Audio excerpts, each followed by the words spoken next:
Bow, banger management, fantasy hockey podcast. Woo! Woo! Woo! Cool. Welcome to Banger Management, the fantasy hockey podcast with Jake, Josh, and Kevin. We are recording in person. We got shirts. We got sweatshirts. Not many of them, but we have them. We have one each. We have exactly 30 in one. production. They are limited edition. Yes. And some really bad hats. Yeah, The public will never see. the hats are not great, but more on that later. Today, our Week 14 Hot Topics and Mailbag episode. A nice one, a fun one. Kevin's going to be angry. Josh is going to be happy, kind of, I think. Or the opposite. Let's see. No spoilers. Follow us on Spotify, Apple Podcasts, wherever you get your podcasts. We are there. And subscribe on YouTube. In the podcast description, you will see the link to the Discord. Click on that, join the community. That's a great time, and we're talking hockey all day. We're talking hockey. We're talking hockey. We're talking the one where they're on the ice and they're playing hockey. Exactly, because that's what the podcast is We're also about. talking bangers. Talking about banging. Before we got ourselves in trouble, all of the socials are in the link tree in the podcast description. Instagram, TikTok, Reddit, those. Tinder, Bumble, Hinge, everywhere. You can find us. Yeah, no. Not on those. Tumblr. Bumble friends. 4chan. Pinterest. BBMs.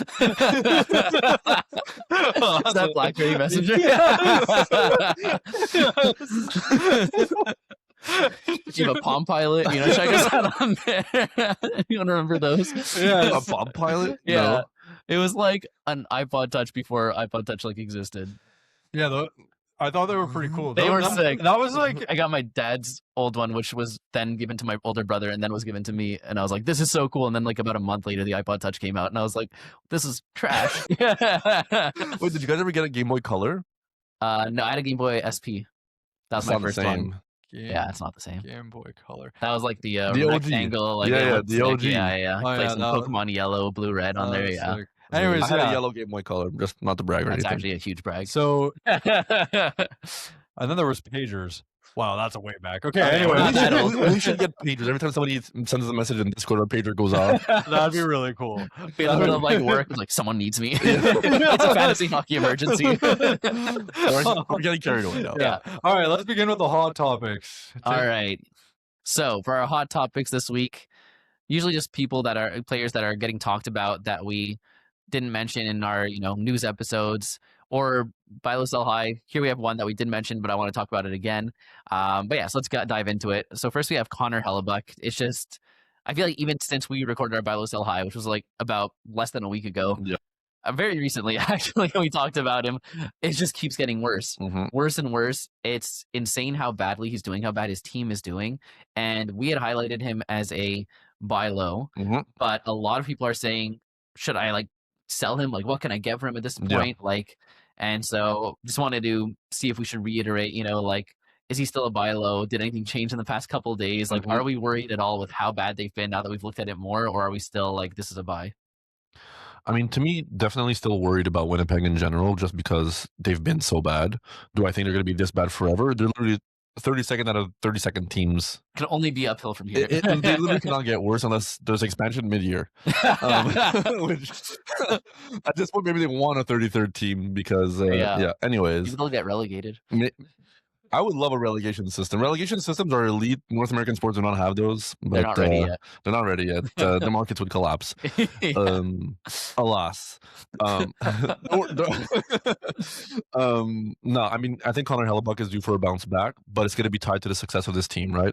It's very rare that we see a team be this bad and the goalie be exceptional. So it just so happens to be the best goalie in fantasy is on the worst team in the league right now. So it's no surprise that he's doing as awful as he is. Maybe the degree of the awfulness is a little bit surprising, but yeah, I mean, if I have Hellebuyck, I would never have Hellebuyck because I never draft goalies that high. Yeah. But if I did have him and I could swap him for a guy of like equivalent value, I would try to do that.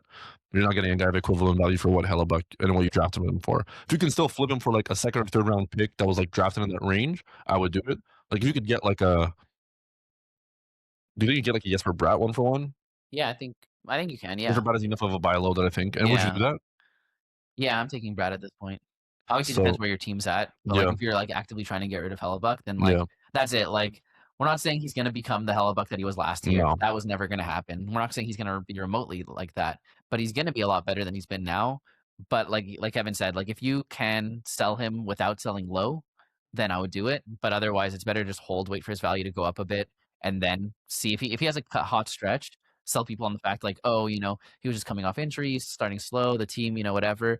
But he's hot now. Look, he was a first round pick, and then flip him for value. But definitely don't sell low. You drafted him to win you goalie stats week in, week out, like you did last year. Yeah. And while I do think that literally it can't get worse, that's just not going to happen. So I do like the concept of swapping him for like a Brat, someone else as a buy low, because you're better off just like hoping that you can pick up a goalie off waivers who's going to like for someone else and get actual decent value in return.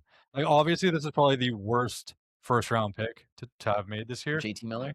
No, this is worse. This is worse than JT Miller. Yeah. Well, yes, I didn't have the worst first round pick this year. Like it's really, really bad. And like there are many goalies who I think I'd rather over him who were drafted way later.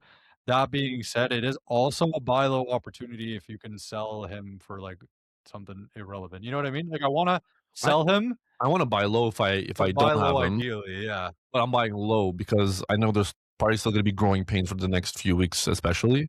Yeah. But that's why when we made our buy low, sell high episode recently, like the targets I was putting, it wasn't exceptional guys. It was like guys that I see that are on bad teams that are performing really well, like the UC Saros, the Dustin Wolves. I would even do Sorokin for sure. I would do Sorokin for Hellebuyck. I feel like that's the best kind of guy that you could give that I wouldn't feel bad about getting off my team. Yeah.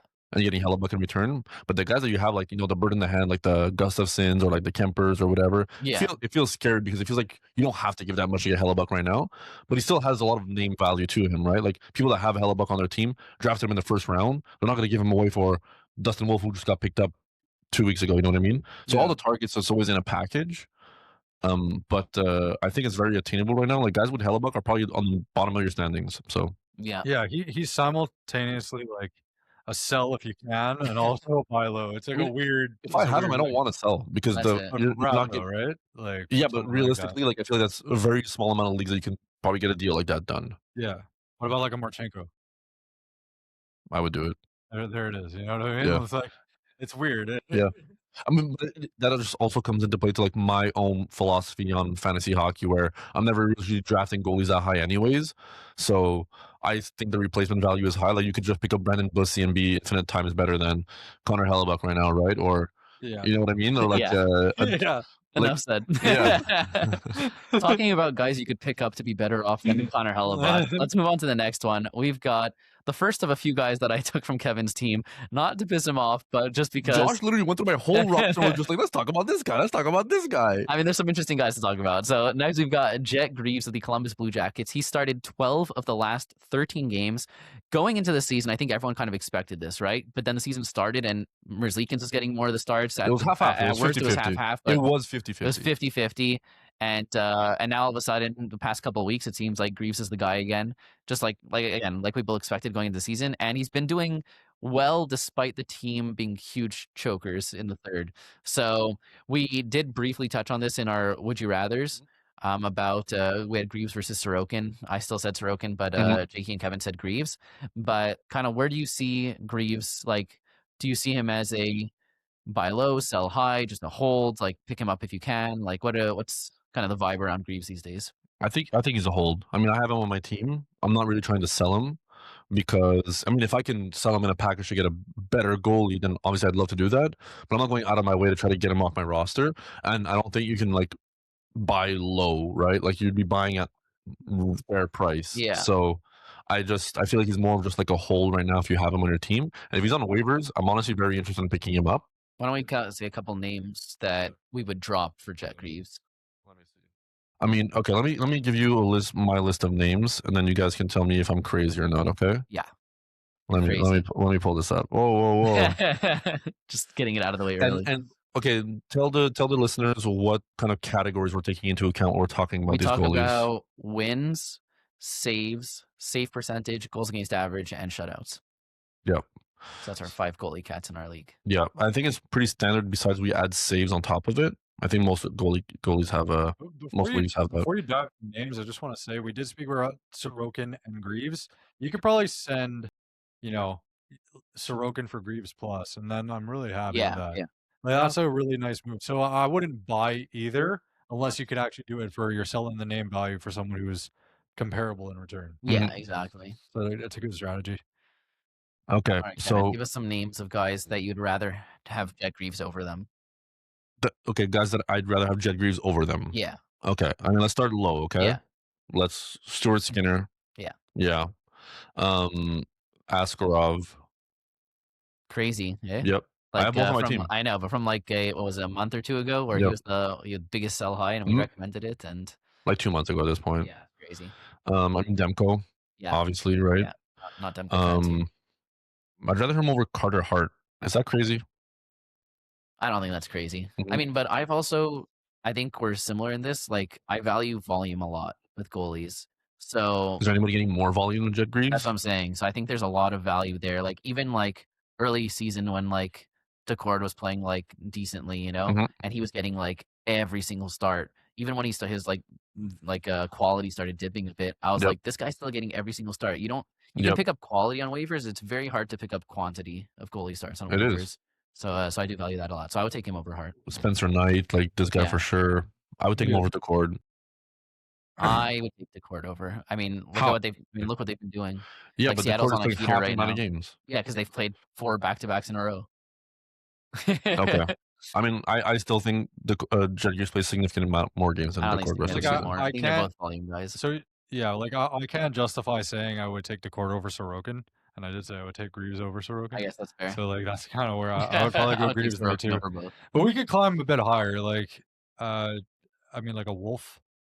I mean, that's not much higher in my opinion. No, he's been also. I'd take Greaves over Wolf easy. I would take Greaves over Vladar easy. Bussy. I would take Greaves. I'll take Bussy. Yeah, I would definitely take that Bussy. I just think my rationale, and I'm not just saying this because I'm a Greaves owner and I'm biased in a certain way. Thinking Kemper over Greaves. But if you look at the stats for Jet Greaves, and look how bad Columbus has been, the stats are exceptional. So now if Columbus even gets better, which I'm predicting they do, I feel like they finish the season strong. I feel like they make a push for the playoffs. Then I'm assuming Jet Greaves gets better. And he's already playing all the games, even on back-to-backs. So it's like if Columbus has a 4-game week, I'm getting 4 games from Jet Greaves. Which it just feels like that's a lot of value in itself. Realistically, in a lot of leagues, you can hold Jet Greaves and still hit your goalie starts and whatever, Yeah, so that's an interesting move. I'm just saying, I'm putting it out there. Like, I'm not saying he probably doesn't get many shutouts, which is fine. But I think the saves are so high. The goals against average and the save percentage right now are exceptional. On the season, he's at 9-10. On the season. This is through the tumultuousness of Columbus choking third period leads consistently, right? What if they start choking half as many leads? I think the baseline for what we're seeing right now is so high, and I think there's just a lot more room to grow. Hellebuyck. All right. Well, Maniac, always Jet Greaves. Okay, so we know that does make sense. We know that Greaves, Kevin has a crush on Greaves. No, but like I would take Greaves over Vejmelka. Yeah, I would do that. Yeah, okay. I think Bobrovsky is close. I don't think that's close. I think it's close. I think you're probably getting a lot more wins with Bob, but I don't think the stats are going to be exceptional. I'm getting way more games with Greaves. A lot of leagues count wins like a lot, though. Yeah, if you're in a points, we're talking category leagues, right? Like points leagues, obviously, the wins are heavily favored. Look, I mean, I like Greaves. I'm not a Greaves hater or anything like that. I think we have to temper expectations. Sorry, got in my head with that one over the past couple episodes. We have to temper expectations. It's easy to get caught up in it. I'm just like, not to throw this at you, but you were the biggest Josh Norris guy for so long, and he slowed down tremendously. Look, I'm not saying that I do like Greaves. I just think that some of the guys you put are too high. Like, I think Bobrovsky over Greaves is a no-brainer. And I know, like, you look at the numbers, you're I like, don't oh, but think the it's a no-brainer. numbers are like close. But yeah, that's what happens when you have a guy who's performing like a really higher than you would expect. So let's You look. think Let's look at the stats on the season, though. What's Bob Bobrovsky's save percentage on the season? I mean, Bobrovsky's been a buy low for a while. Well, I'm talking on the season. It's the Yeah. whole season at this point. Okay. He does this. Like, I'm not- 0.885. Yeah. Greaves at 910. Chuck's also coming back. Yeah, Kachuk's not gonna stop the goals from going in. You're saying Columbus is going to get better, but you don't expect Panthers to get better? When Yeah, Columbus has no he's one coming already back winning from injury, 60% of his games. and they have Matthew Tkachuk coming back. Yeah, okay, so let's say he wins 0.65% of his games. Okay. Is he going to win 70% of the games? He's not going to win 70% of his games. I mean, Greaves is winning less than 50% of his He's games. winning 43% of his games. Yeah. So I'm saying that Look. if he wins 50% of his games, Yeah. even with what they've been doing right now, I still take Greaves. Okay, I disagree. He has I a don't better know goal, where, he has a better save percentage, better goals against average, 5 more saves. Yeah, but but that's what happens when you have a guy who's a sell high, or maybe not a sell high, but like who's I don't consider him performing a sell above high. He's winning average. 40% of his games. Okay. You know what they say? In the other aspects, he's a sell high. I think the wins is about where it's going to be. These You know are what they say? season stats. Yeah. Nothing beats a Jack Greaves holiday. Let's move on to the Yeah. next one. All right. Another contentious. I mean, this one I think we agree on, but it's also on Kevin's team. Rickard Rakell of the Pittsburgh Penguins. This one, Kevin says he hasn't seen this. I've seen it. A lot of people are talking about. it anywhere. A lot of people are complaining about Rakell's production. They're saying he's on line 1 power play 1 with Crosby. This Penguins team is popping off, and he's at 0.55 points per game over the past month. Now, the reason that Rakell is such a good player is because of his backcats, and the points is just upside. So I'm still super happy to have Rakell. I'm not dropping. I'm not selling, but I felt it was worth a discussion because a lot of people are kind of panicking. They're like, why is this guy with such good deployment not producing points wise? Like, even in points leagues, this is decent because the shots hits are so good. Yeah, exactly. So really, I'm not bummed about this at all. That being said, like, does this turn him into a buy because his splits have not been good? Like, yeah, I mean, for me, the only thing I'm worried about with Rakell is that he gets traded. And that's been a worry throughout the whole season. That's not anything new with how he's been playing, anything like that. And that shouldn't really affect. I mean, I think it could affect his whole game actually, because his deployment. I can't imagine him having better deployment on any other team than he has right now.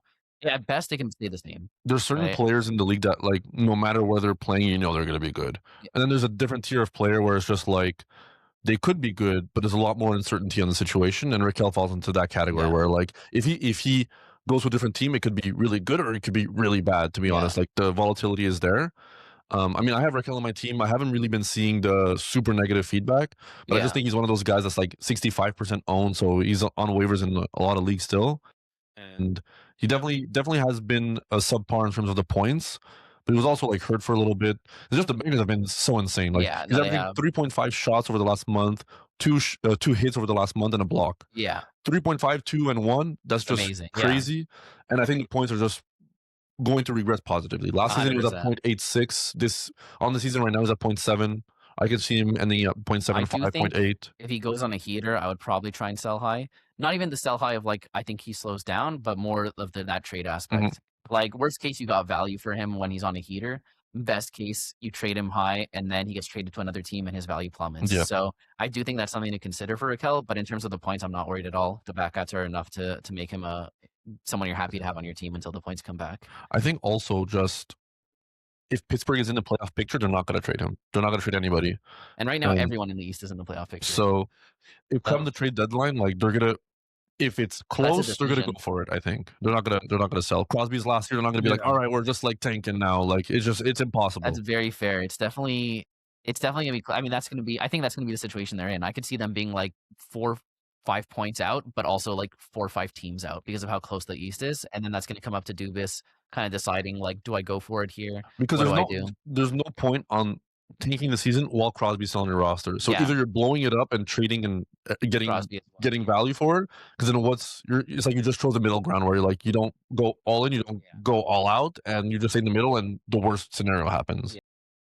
Yeah, so it's definitely something to keep in mind. All right, next of Kevin's players, we've got Drake Batherson. Batherson's just been insane this year. I think he's been a bit of a sell high for a while. And I'm just wondering what you guys think. If you think what he's been doing is sustainable, because it's been pretty much all season. He's been pretty really good. Yeah. He's so like, is this where you expect him to finish season point per game, almost a double type of thing, or do you think that he's been overperforming and it can only go down from here? It's gotten a bit cold lately. Like just a bit. The last 2 weeks has been a little colder, but it's still really good. I mean, he's always been a very good player. and now he's on a team that can score a lot. Yeah. So I really like it, but at that being said, like I wouldn't expect it to necessarily. He wouldn't like he could end at 0.9 and you're still happy, Yeah. right? It could be like a little bit of a step down of what he's been doing, but like you're definitely happy with where you drafted him. I think he's a good piece. I see a lot of people asking like, "Oh, I'm trying to trade for this guy," and I like we saw one of these in the Discord recently, right? I forget the exact one, but it was like trying to trade for like I think it was trading for Makar, and they were willing to offer. I think it was like Bouchard, and they were like, "But I know I need to add another piece that's like an actual relevant guy, but I don't want to like break the bank either." And they were like, "What if I add Batherson?" And I was like, "I think that's a great trade. Batherson has the name value. He's good, but you're taking a big step up by getting Makar there. So I like him as a piece." In a trade for like that, he's one of those pieces like we different level of as Boldy, but the same type of player where it's just like he's the entry point into like the top level assets of the league. Like you can get like a Nylander, you could get like a Matthew Tkachuk, who I've tried and I failed, but yeah, I think that's the type of player that he is. But if you look at his numbers, his category coverage is the same. Yeah, last season he ended at 0.83 points per game. This season at 1.03. And the power play last season was a 0.38, and this season is around the same or slightly higher.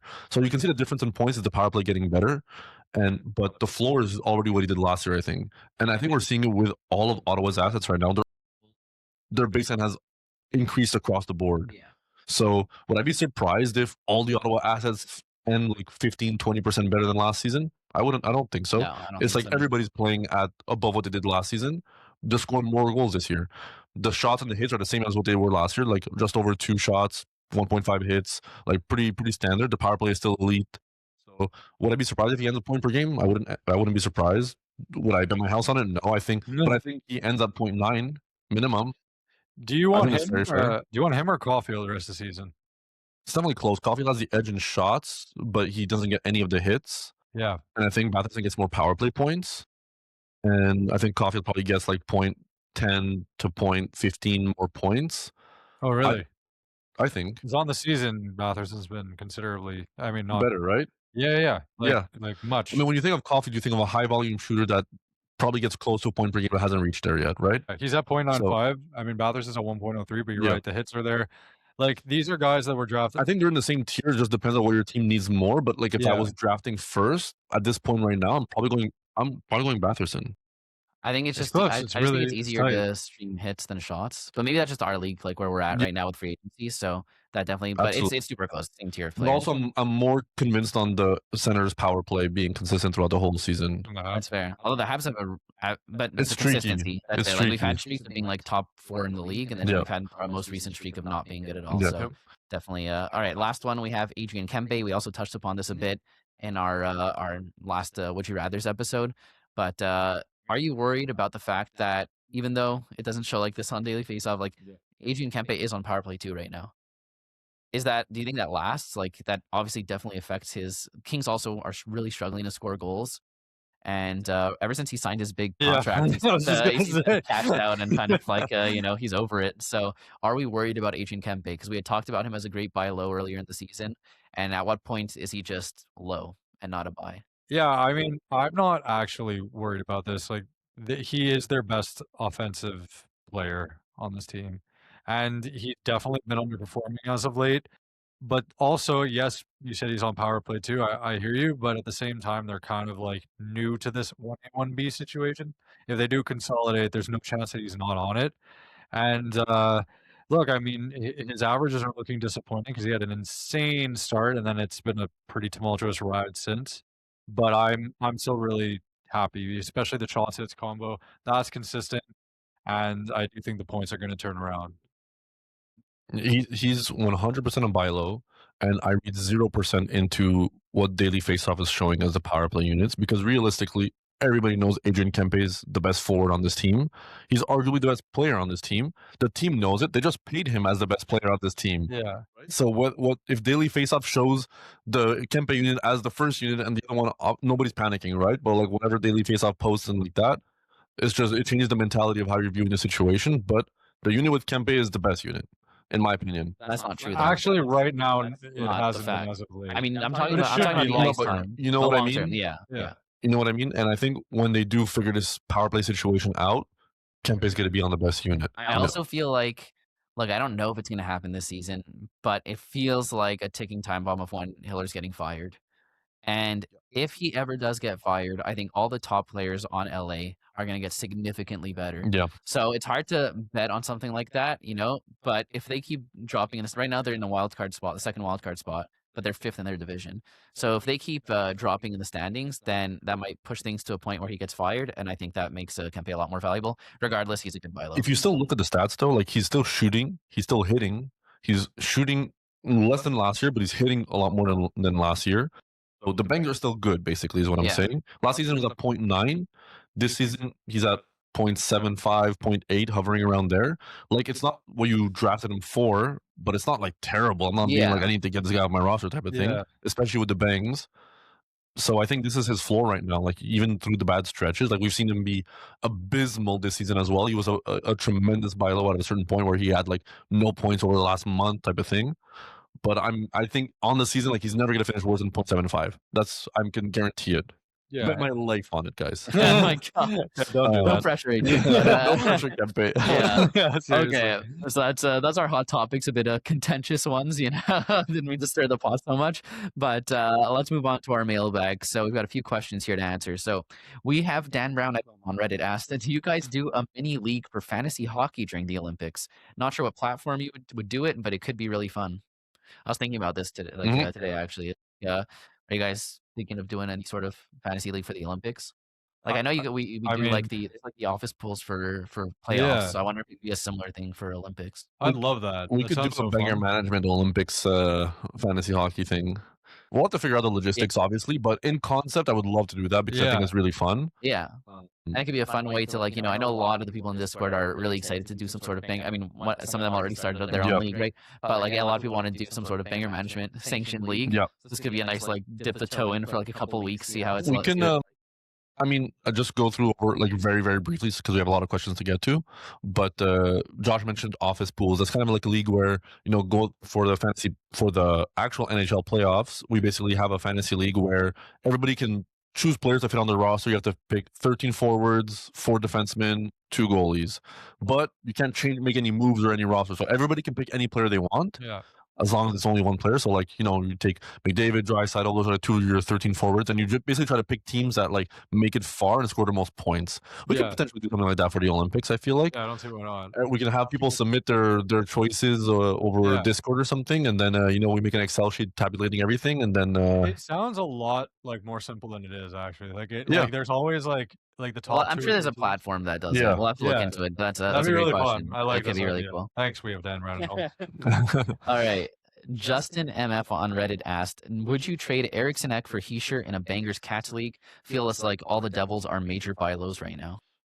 All the Devils are major buy lows. Yeah. Eriksson Ek, he's obviously one of the premier, category coverage banger centers. Like, he's in the same kind of archetype as, like, the Trocheks, the Cousins, the Bennetts, all of those guys.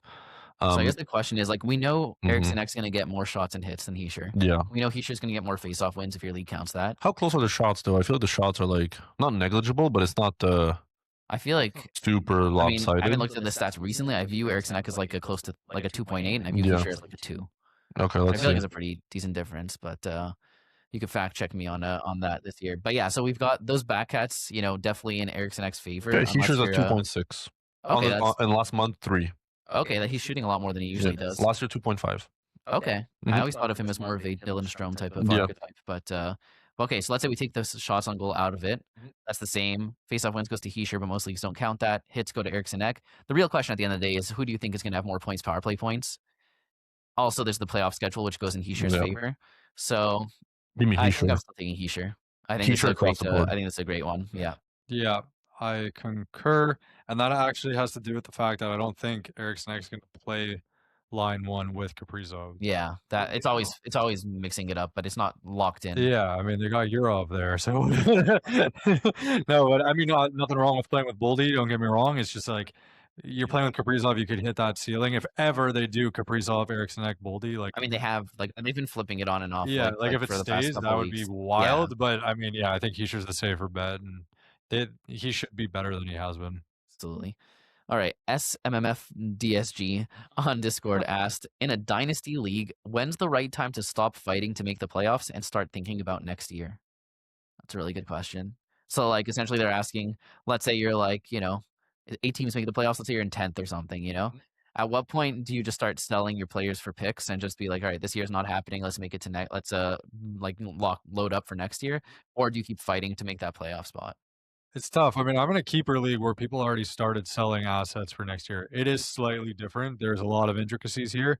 Uh, I I'm more of a believer in kind of like hold and don't be the first one to make the market. Kevin, I think you're the opposite. You like to sort of set the standard right away. Depends on the situation, obviously, but Yeah, it's tough. I mean, I would say like now is when like you shouldn't have started already.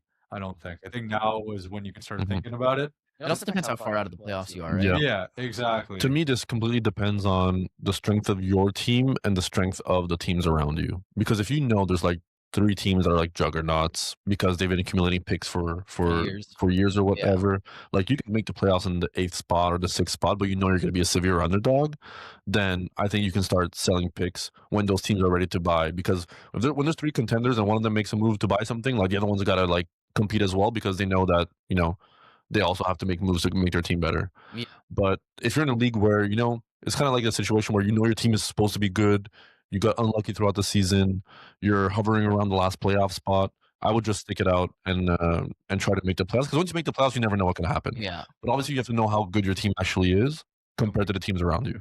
And I will also add to that if your team has a really good playoff schedule this year, like if you have a bunch of Bruins and Rangers players on your team, and if I squeak into the playoffs, I'm going to have like a 10-game advantage on all my opponents, like throughout the playoffs, which is going to skew it in my favor, even if there's some juggernaut teams, then I'm fighting to make the playoffs. If you happen to have a bunch of guys who this year have a bad playoff schedule, then like squeaking in, you're probably just going to get knocked out immediately. I think that makes a big difference as well. So that's something to keep in mind. Yep.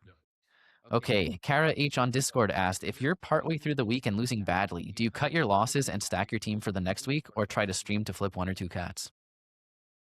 I tend to try to just flip 1 or 2 cats. So basically, I'm usually in a playoff spot, so that 1 to 2 category flips actually does make a difference to me.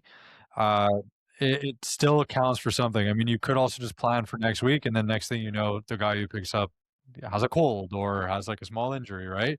So I kind of want to get the points where I can. That's sort of where I lean. I don't know. What about you guys? Yeah, I mean, listen, we already talked about. I kind of like competing this year when I can. No, wrong question. What? We're talking about this week versus next week. Yeah. Yeah. You said this year. Oh, I like competing this week when I can, but I feel like I do a good job at keeping a pulse on my team, and even after 3 or 4 days throughout the week, if I'm significantly down in certain categories, like sometimes face-off wins, it looks like I'm down by 40, or hits I'm down by like 20, but then I have like my guys like Brady Kachuk and Will Cooley who play back to back on Saturday, Sunday. I know that the discrepancy there is like bigger than it seems because all the guys that contribute to those categories haven't played their games yet, type of thing. So I feel like I have a good job at keeping the pulse on that situation of my team, and when I know it's within reach, I always want to bank the points. In the best case scenario, you're able to bank the points, make a move that helps you this week, and that leads into next week. That's always the goal. But we have 3 ads in our league. I'll use 2 for this week. I'll usually keep 1 for the following week as well. That's kind of my plan. But when it's within reach, I like competing this week and getting those points. Okay, yeah, I pretty much agree with all that. Ideal situation, let's say it's a Saturday, right? And you're trying to figure out, if you should stream for this week. I love a guy who's like playing on Sunday and 4 games the week after. That's Yeah. always the ideal situation. So you can do both, but you always got to bank the points this week. You never know what's going to happen next week. You never know if you're going to get an injury, whatever's going to happen. So if you can flip 1 or 2 cats, assuming your league works like ours does, where each cat is its own win and you get 2 points in the standings, then that's what you got to do. All right, let's go to the next one. Mojo Jojo on Discord asked, what's one piece of fantasy advice you once preached, but you've since changed your mind on, and why? So I've got two quick answers for this. First one is, this is kind of like the inverse. Like, I always preach 0G. This year I went medium G, and I'm I'm never not going 0G again. AKA, I preach 0G. I didn't follow my own advice, and that's never happening again. 0G is the way to go. I will say the one reason I kind of like overthunk it is because I knew both these guys were going 0G, so I thought there was going to be a lot of competition for those, waiver ad goalies. So I was like, okay, if everyone's going 0G, maybe the move is to go medium G. So I mean, it's not the end of the world, but I definitely would have preferred. Yeah, I definitely would have preferred to go 0G. So that's one that I continue to preach, and then one that I've kind of a little changed my tune on. I used to completely ignore injury history. I used to say that that's last year, this is this year. Let's ignore that. And if an injured guy drops later in the draft, then I take that. But some guys you just have to take the injury history into account. Like one guy that I always target in drafts is Josh Norris, right? Mm-hmm. And this year you picked him in the 10th round. Great value for what he should be doing.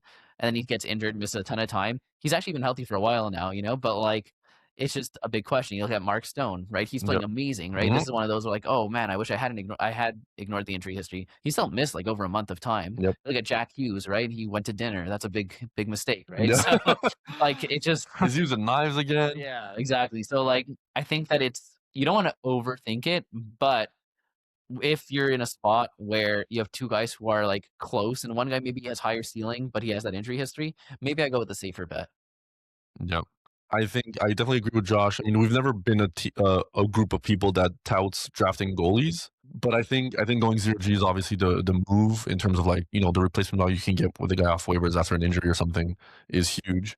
Something that I've touted that I've changed my tune on is I think this season, this is not specific advice, but I think this season I didn't prioritize defensemen in our league, where I kind of took the chance on defensemen that were drafted later besides Sanderson. Like Sanderson was like my rock, and then I just drafted kind of like guys way later. And I think our league is very deep, right? We're starting like 20 guys and 4 of them are defensemen. So if I can get because you always want the offensive value from the defenseman position because it's a scarce situation, right? There's not many guys that contribute that way. But if you can, I was just like, I don't give me the bangers D, and then I'll just get my offensive protection for my forwards. So I'm prioritizing those first.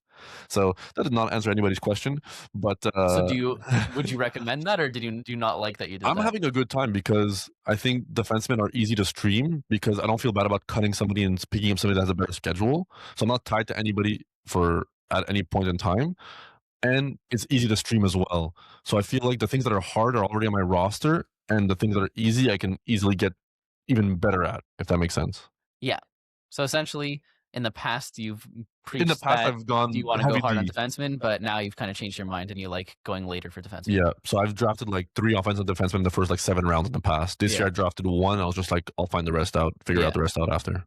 Yeah. So I used to ignore playoff schedule because our league prioritized prizes for in season as opposed to playoffs. Yeah. So I would say like that's one thing. Like I would just be like, yeah, who cares? Just go for the guy that's going to win you the season, then he'll figure it out in the playoffs. That's based on the fact that our league has kind of changed the structure. Yeah. So I would say playoff schedule is a huge thing now. Another one is that, and I know this is going to be funny because you guys have been funny for this, but like I used to really think like you can take like you could focus on the young players and just like think that they're going to be amazing, and it is better to take yield reliable in many cases. Yeah. Like Celebrini's been an absolute stud this year. You picked him a little bit later than Crosby, let's say, but Bedard, it was like 3 years before he got his mojo. Yeah. Right? So that's one thing. It's like basically the new shiny object is not always better. Yeah. My thinking was if you lose fantasy, like you don't get a prize for 6th place. It's not like a stock where you can make like a little bit of money and then like get out of it. It's like you either win or you lose. So the volatility should, like if it works out, great, you win. And if not, it doesn't. It's just a way lower probability of someone like a Michael Misa working out than a Jason Zucker as far as a late round dart throw goes. Yeah. So even top of the draft, bottom of the draft, I'm just like, go for the reliability more. Yeah, I like that. All right, Frank on Discord asked, in a redraft league where you can trade draft picks, how do you stay on top of the standings while also being a contender next year? That's a great question, Frank. I don't think you can. I was gonna say like it's you can't have your cake and eat it too type of thing. If that's the saying. Yeah, that is a saying. I actually got that I don't know why it's a saying. I feel like that's the least saying of sayings. Like that's the whole point of cake. Yeah. Why am I gonna have it? Put a trophy case on it around? I think the only way to do it is if you're fleecing people, right? Like in trades. Yeah. And that's just, you can't bank on that. I'm assuming you can consistently do that. Yeah, exactly. So at the end of the day, like, unless you drafted so well that you have so much to spare, you're like so confident you could, that you're so confident you could win, you can sell off pieces for draft picks next year. Or, when you're negotiating trades, you kind of get a little throw in here and there to get that draft pick value. Like, I mean, the only feasible way I'm seeing this is if you're doing a lot of like, okay, I drafted Celebrini, and maybe I can flip him for like a guy that's worse plus a pick for next year type of thing. Yeah. So it's kind of just like, okay, I'll have Celebrini, give me like Aho plus, a second round pick next year or something like that, or whatever is fair balance for your league or something. But that's it. Like even at that, like in a keeper league I'm in, that wouldn't fly. Like nobody's gonna do that because you probably have the Celebrini pick already later. You know what I mean? No, but I'm talking like he's talking redraft. Yeah, it's full redraft. So, yeah. So you're trading draft picks as well. So there's no keepers. Oh, okay. He's at redraft. He's at redraft. Yeah. So you're saying, but you can trade. It's like I'm taking the hit this year, but of the gap in points between Aho and Celebrini, but I'm getting an extra high pick next year. No, that's a good way to look at it. How about like you look at it like, I guess this isn't always like fleeces, but like if the value in draft pick you're getting is a lot higher than the decrease this year, then if you do enough of those trades over time, maybe this year won't be the year, but like you're setting yourself up for years and years of success. Yep. Right? Because let's say you keep making trades like that, you build a juggernaut, and then you can afford to make more of those trades as time goes on and still win. So I also think in redraft leagues, like if you can flip your later round picks of next year for better picks next year as well, like, we're not talking about 2026. We're talking about like, okay, next year I'll give you my 10th and 11th for your next year 8th type of thing. Whereas the 10th and 11th round are way less sure things. Like there's a tier gap there, and you're going to be good at finding guys on waivers throughout the season as well. Yeah. So I think that's another thing that you can keep in mind to like get better next year while not giving away any value this year. Yeah.